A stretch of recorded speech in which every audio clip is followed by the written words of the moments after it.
Good morning दोस्तों। दर्शन चौपाल के YouTube platform पर आप सभी का एक बार फिर स्वागत करता हूं। प्रकृति की बदलती हुई दशाओं के साथ, बदलते हुए मौसम के साथ आप अपने आप को प्रकृति के अनुकूल चलाते हुए अपने स्वास्थ्य का ध्यान रख रहे होंगे। प्रकृति की सौंदर्यता यही है कि समय समय पर आपको याद दिलाती रहती है कि आपके नैतिक जीवन की आवश्यकताएं क्या हैं, आपको क्या करना है। तो प्रकृति के अनुकूल चलते हुए आप अपने स्वास्थ्य का विशेष ध्यान रखिए। आज हम जिस टॉपिक पे बात करेंगे, देखने में आ रहा है कि परिवार के बड़े बुजुर्ग जो हैं, ऐसी जनरेशन जो इस समय चल रही है, औद्योगिकी और प्रौद्योगिकी के दौर में जनरेशन का एक जनरेशन से गैप होना लाजमी होता है। तो जो पूर्व जनरेशन के कैंडिडेट हैं वो देख रहे हैं कि आने वाली जनरेशन के साथ एक जो इंटरेक्शन होता है वो नहीं हो पा रहा है। उनके द्वारा कही हुई बातें जो वर्तमान जनरेशन है उसको थोड़ा सा अवॉइड करते हैं। तो इस विषय पे यार बात करेंगे आज। एक कहानी से शुरुआत करते हैं। एक परिवार में दो ही लोग होते थे, एक पति और पत्नी। समय बीतता गया, 2 से 3 हो गए, लेकिन 3 होने पर उनकी पत्नी का देहांत हो जाता है। तो बाप और बेटे में एक ठीक सा लगाव हो जाता है, क्योंकि बाल्यापन होता है तो उसको लाड प्यार से पाला जाता है। लेकिन समय की नजाकत को देखते हुए बच्चे में बदलाव दिखते हैं और वो उसके आदर्शों पे ना चल के वो बुराइयों के रास्ते पर चलने लगता है।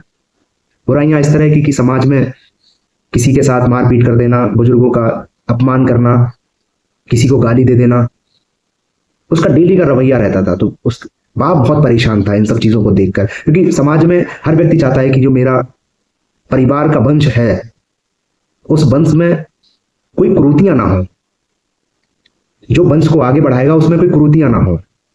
इसलिए बाप हमेशा परेशान रहता था। देखते ही देखते बाल्यावस्था खत्म होकर किशोरावस्था में उसका प्रवेश होता है, तो बाप को और ज्यादा चिंता हो जाती है। उसी चिंता के साथ बाप को याद आता है कि कुछ ऐसे क्यों ना ऐसे सिद्धांत दिए जाए, शायद ये सुधर जाए। तो बाप के मन में एक विचार आता है और वो बच्चे से कहता है कि बेटे, जब भी आप कोई गलत काम करेंगे तो ये लकड़ी लो और इस लकड़ी में एक कील गाड़ दिया करना। और मेरा भी समय अब इतना है नहीं कि मैं सारी चीजें आपको बता सकूं, इसलिए तुम एक ही काम करते रहना कि जब भी कोई गलत काम करो तो इस कील को उसमें गाड़ देना। तो बेटे ने कहा ठीक है, इतनी बात तुम आपकी मान ही लेंगे। तो जब भी वो कोई काम करता था तो वो एक कील गाड़ देता था। समय बीतता जाता है और लकड़ी जो है वो भर जाती है कीलों से। तो बाप से पूछता है कि पिताजी ये तो भर गई है, अब क्या करें। कह रहे बेटे ने कहा कि पिताजी अब हम इन कीलों को निकालना चाहते हैं। तो पिताजी ने कहा ठीक है आप निकालो, लेकिन एक काम करना, जब भी आप कोई अच्छा काम करें तो इस कील को निकाल देना। तो बेटे को लगा ठीक है। समय बीतता गया और दिन प्रतिदिन बच्चा अपने आप में थोड़ा सा परिवर्तन दिखाता, एक कील को निकाल देता। कोई अच्छा काम करता, एक कील को निकाल देता। समय बीतता गया, सारी कीलें निकल गई। बच्चा बड़ा प्रसन्न। तो बच्चे ने अपने पिताजी से पूछा कि पिताजी, मैंने सारी कीलें निकाल दी हैं और मैं पहले जैसा हो गया हूं। अब मुझ में कोई कमी नहीं है, कोई बुराई नहीं है, अब मैं पहले जैसे हो गया हूं। तो बाप ने कहा ठीक है बेटा, पहले जैसे तो हो गए हो, क्या परिस्थितियां पहले जैसी हैं? आप उस लकड़ी को देखो, क्या उस लकड़ी में कुछ परिवर्तन दिखाई दे रहा है आपको? तो बेटे ने कहा कि जी पापा, उसमें जो कील द्वारा छेद किए गए थे, यानी जब हमने कील को उस लकड़ी में ठोका तो उसके जो निशान थे वो नहीं मिटे। तो मेरा तात्पर्य यही है इस कहानी का कहने का कि आप कितना भी पाप करें और पाप को प्रायश्चित तक ले जाएं, आप सोचे कि मैं पुण्य का रास्ता अपना के पाप को धुल दूंगा, पुण्य तो पाप से कट जाएगा, लेकिन उसके निशान कब तक भर पाओगे?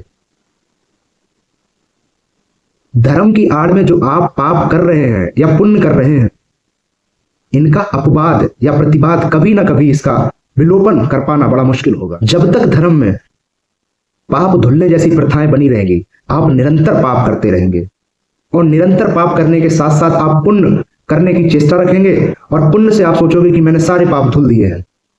पाप तो आपके धुल जाएंगे, लेकिन निशान कहां से मिटेंगे।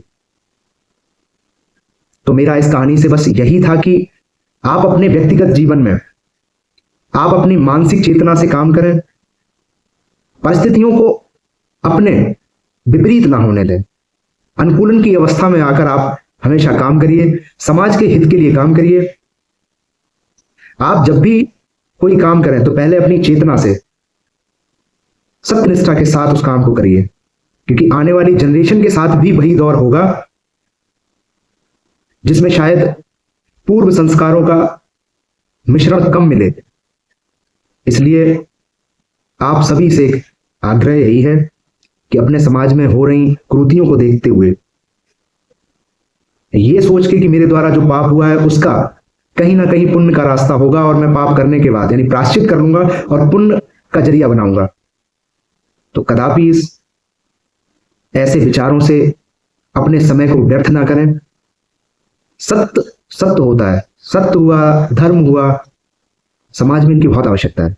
आप अधर्म के रास्ते पर चलेंगे, असत्य के रास्ते पर चलेंगे, आप सोचोगे कि कुछ समय बाद हम इनमें बदलाव ले आएंगे और मैं दोबारा से सत्य की राह पर चलेंगे तो समाज मुझे वही सारी चीजें मानकर स्वीकार कर लेगा। आपको समाज स्वीकार कर लेगा, लेकिन जब भी कोई बात आएगी तो समाज में आपके पड़े हुए निशानों को जरूर खरोदा जाएगा। जब भी कोई ऐसी बात आएगी आपसे संपर्क में या आपसे रिलेटेड कोई बात होगी तो आपका संज्ञान जरूर लिया जाएगा। तो हम आपसे आशा करते हैं कि आपके व्यक्तिगत जीवन में, समाज में अगर आप बदलाव लाते हैं, किसी का हृदय परिवर्तन करते हैं, मनन और चिंतन के साथ अपने आप को अपने व्यक्तिगत जीवन में बदलाव लाते हैं, समाज और प्रकृति को देखते हुए आप अपने में बदलाव लाते हैं, प्रकृति को सजोए रखने की चेष्टा अपने आप में लाते हैं, तो इससे बढ़कर समाज में और क्या स्थिति चाहिए। आप बदलेंगे, समाज बदलेगा, समाज बदलेगा तो प्रकृति बदलेगी, और प्रकृति बदलेगी तो संसार में चल रही सारी चीजें अपनी अपनी जगह पर समरूपता के साथ काम करेंगी। जो जिसको काम प्रकृति ने दिया है उसको सजो के रखा जाएगा और प्रकृति में जो संचार प्रवाह होगी, एक ऊर्जा के साथ व्याप्त विद्यमान जो क्रियाएं होंगी, उनका संचालन सुचारू रूप से हो सकता है। आपके न बदलाव करने पर हो सकता है प्रकृति अपने प्रतिकूल दिशा में काम करे और उसका खामियाजा हमें पूरी समाज, पूरे प्रकृति पर, पूरी पृथ्वी पर रह रही मानव जाति या सभी स्पीसीज को भुगतनी पड़े। तो इसलिए आप सभी से अनुग्रह है कि मन में ऐसी चेष्टा ना रखें जिसका दुरुपयोग, जिसका दुष्प्रभाव आने वाली पीढ़ी पर पड़े। और आशा करते हैं कि आप अपने व्यवहारिक जीवन में प्रकृति के साथ सजोकर, प्रकृति के साथ रहकर आप अपने आप को और अपने व्यक्तिगत जीवन को व्यतीत कर रहे होंगे। प्रकृति को अधिक समय देते हुए और अपने स्वास्थ्य का विशेष ध्यान रखते हुए आप आगे बढ़ रहे होंगे, समाज को समय दे रहे होंगे, अपने परिवार को समय दे रहे होंगे। चौपाल में बस इतना ही कहना था। आप सभी से इजाजत चाहूंगा। नमस्कार।